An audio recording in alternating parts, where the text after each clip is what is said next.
हम किस तरह बच्चों को पेरेंट करते हैं या किस तरह बच्चों को पालते हैं, उसका बहुत बड़ा रीज़न होता है किस तरह बच्चा बिहेव करे। तो मैंने 5 चीज़ें सोची कि हाँ, ये 5 चीज़ें हमें एज मदर्स, एज पेरेंट्स हमें करना चाहिए अपने बच्चों के साथ, ताकि हमारा एक कनेक्शन स्ट्रॉन्ग हो। वो ऐसी कौन सी 5 चीज़ें हैं? पहली चीज़,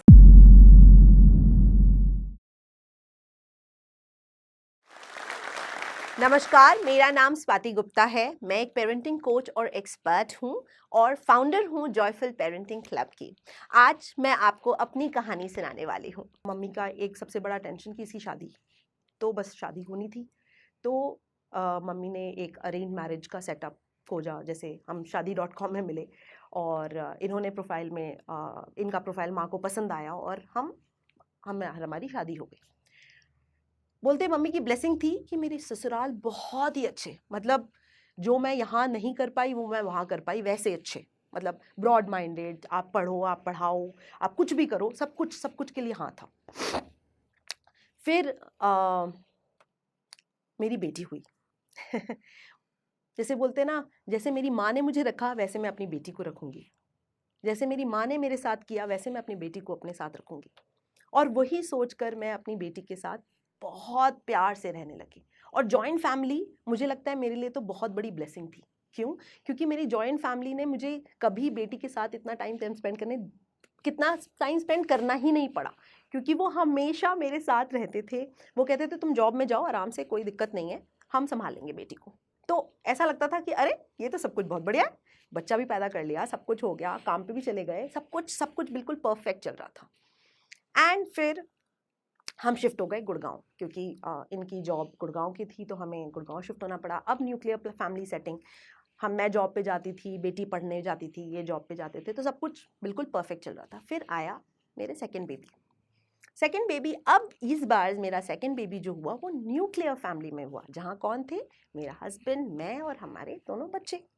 अब मैं बिल्कुल नहीं चाहती थी कि मेरा जो बच्चा है वो क्रैश जाए, तो ऑब्वियसली मुझे जॉब छोड़ना पड़ेगा, राइट ना। जॉब छोड़ने का कोई दुख वैसे नहीं था, क्योंकि खुशी थी कि मेरे बच्चे हुआ है भाई, और ध्यान रखना है मुझे अपने बच्चे का, एंड उस बात की बहुत बहुत खुशी।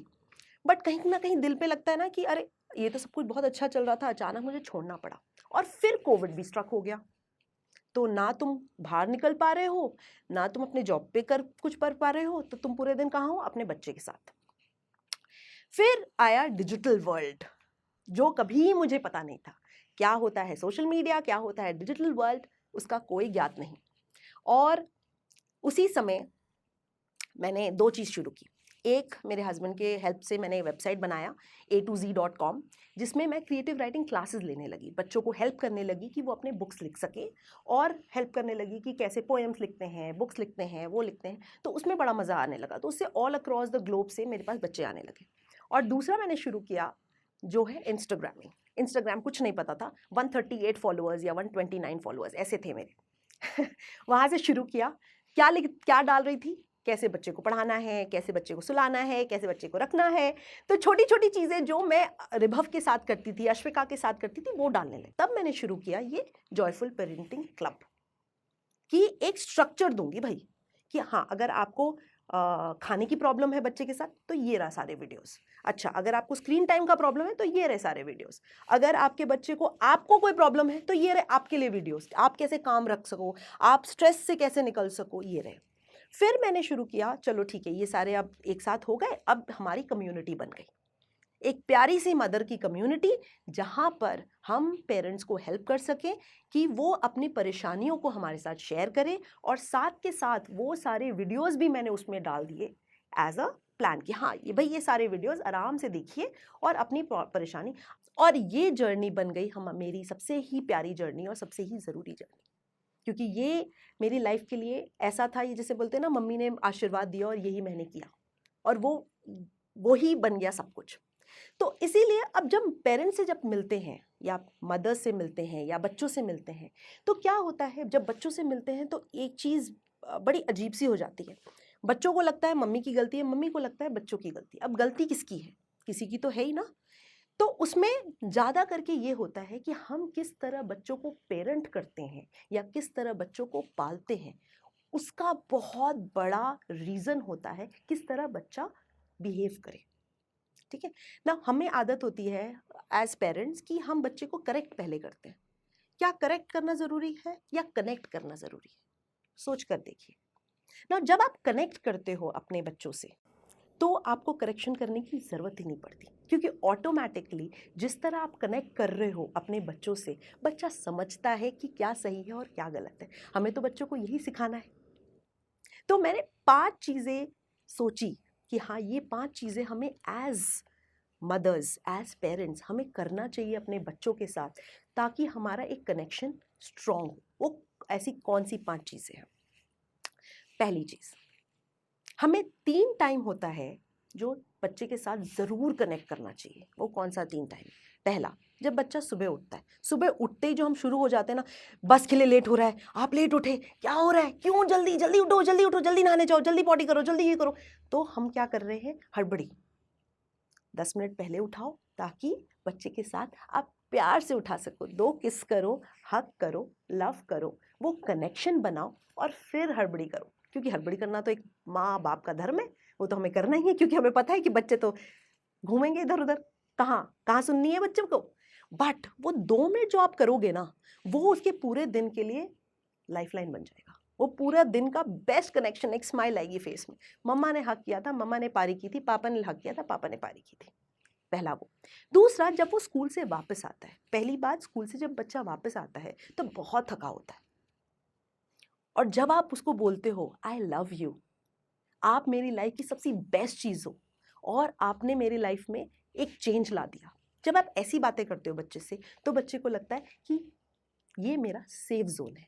हम बच्चे को सेफ ही तो रखना चाहते हैं, ये हमारा सेफ जोन है। ये हमारी दूसरी। तीसरा टाइम है जब बच्चा रात को सोने वाला होता है, तब हमें बड़ी प्यारी प्यारी बातें करनी चाहिए, बच्चों को हक करना चाहिए और फील कराना चाहिए कि आप मेरी लाइफ के लिए कितने इंपॉर्टेंट हो। तो ये जो 3T जिसको मैं बात करती हूँ, 3 टाइम्स अ डे, ये आपको ज़रूर बच्चे के साथ कनेक्ट करना चाहिए। ये पहली चीज़। दूसरी चीज़ क्या है? एक है जिसको गोल्डन आवर बोलते हैं, और उसको गोल्डन आवर क्यों बोलते हैं और क्या है गोल्डन आवर, ये मैं आपको बताती हूँ। तो गोल्डन आवर होता है जब बच्चा रात को सोने वाला होता है, वो जो 1 घंटे का टाइम है ना, नींद आने वाली है और सो गया हूं, वो 1 घंटे को टाइम को हम बोलते हैं गोल्डन आवर। उसको मैजिक आवर भी बोलते हैं। क्यों बोलते हैं मैजिक आवर? तब बच्चे का जो सबकॉन्शियस ब्रेन है वो थीटा मोड पे चला जाता है और उसका यस ब्रेन एक्टिवेट हो जाता है। तो आप जो बोलोगे उसका मतलब बच्चा यस ही बोलेगा या बच्चा इंजॉय करेगा। तो वो टाइम आप ज़रूर लें बच्चों को सुनने के लिए, बच्चों को अच्छी बात सिखाने के लिए, कि चाहे वो फैमिली की बात हो, फ्रेंड्स की बात हो, वैल्यूज़ की बात हो, वो ज़रूर बताएं। और वही टाइम है जहां आप एफर्मेशंस और ग्रैटिट्यूड ज़रूर बच्चे को सिखाएं। अब एफर्मेशंस क्या होता है?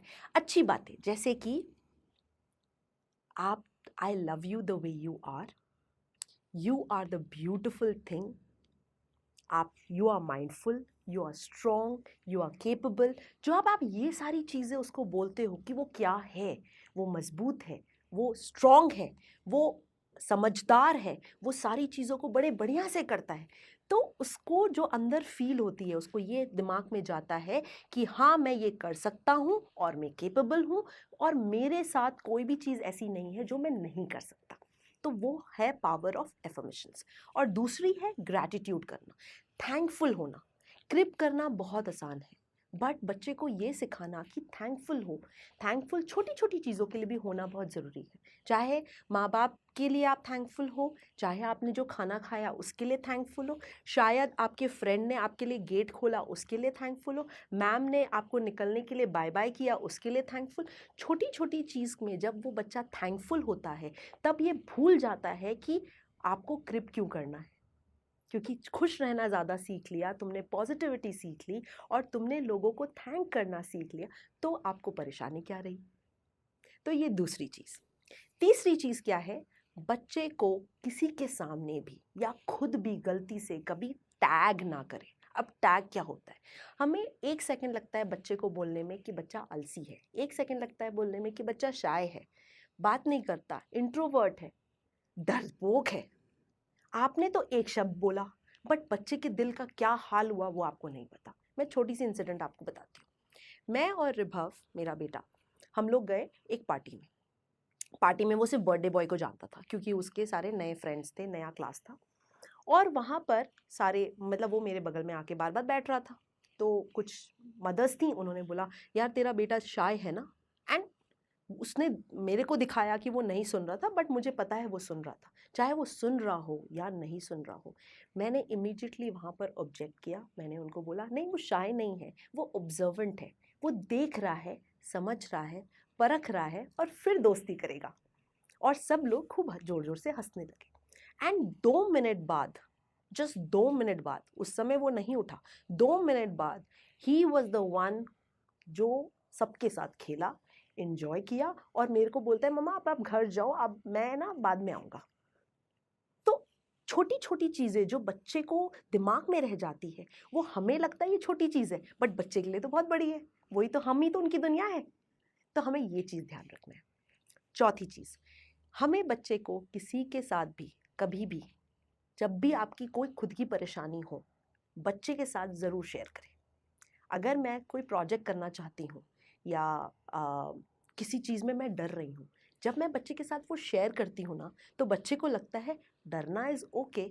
अब मैं किस तरह उस डर से निकल रही हूँ वो सीखता है बच्चा, और वो आपको देख के मॉडल करता है। तो जब आप डरते हो, जब आप परेशान हो या जब आप किसी चीज़ से नर्वस हो रहे हो, बच्चे को ज़रूर बताओ। आपका बच्चा जैसे आपको देखेगा उस नर्वस से निकलते हुए, तो वो बच्चे को लगेगा अरे नर्वस होना तो हो सकते हैं, हम भी तो नर्वस होते हैं। और उससे वो रेजिलियंस सीखता है, उससे वो कॉन्फिडेंस सीखता है, उससे वो सेल्फ स्टीम सीखता है, और उसको समझ में आता है कि नर्वस होना ठीक बात है, ये कोई बहुत बड़ी चीज़ नहीं है। और 5वीं चीज़, सबसे ज़रूरी, बच्चे को सॉरी बोलने से पहले ना सोचें। अगर आपने कुछ गलती की है और आपको पता है कि वो आपकी गलती थी, आप एक छोटा सा जब सॉरी बोलते हैं ना, उसको लगता है कि it is okay to say sorry and it is okay to make mistakes, है ना। तो ये 5 चीज़ आप ज़रूर ध्यान रखें जब आप बच्चे के साथ करेक्ट कर रहे हो, क्योंकि करेक्ट करने से पहले कनेक्ट ज़रूर करें। तो ये जो 5 लर्निंग मैंने अभी आपको बताई है, ये 5 लर्निंग मैंने सीखा है अपनी माँ से। मेरी माँ जब हमारे साथ जब ये सब करती थी, और जिस तरह मेरे टाइम पे जब मैं इतनी अंडर कॉन्फिडेंट थी, इतनी परेशान थी, और जिस तरह मैं अपने आप को बढ़ा पाई, वो हुआ है सिर्फ मेरी माँ की ये 5 सीख से।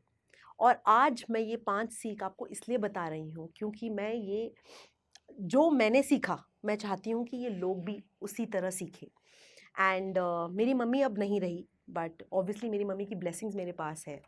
जब मेरी शादी हुई उसी के जस्ट बाद मम्मी की डेथ हो गई थी।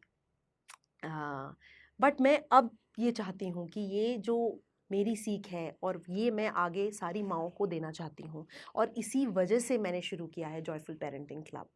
And I would like to thank Josh Talks for helping me tell my story. और ये बहुत बहुत बहुत बड़ा दिन है मेरे लिए कि आज मैं यहाँ आई और मैंने आप सबको ये सारी स्टोरी शेयर की। And thank you so much. और अगर आपको लगता है कि ये जो लर्निंग्स मैंने आपको दी वो आप और मुझसे सुनना चाहते हो, तो आप मुझे भी अप्रोच कर सकते हैं। आप मेरे को फॉलो कर सकते हैं @parenting_swati में, जो मेरा इंस्टाग्राम हैंडल है। और अगर आपको कोई परेशानी हो या कुछ भी आप जानना चाहते हैं, या बच्चे के बारे में समझना चाहते हैं, खुद के बारे में समझना चाहते हैं, तो प्लीज़ आप मुझसे कनेक्ट कर सकते हैं। नमस्कार।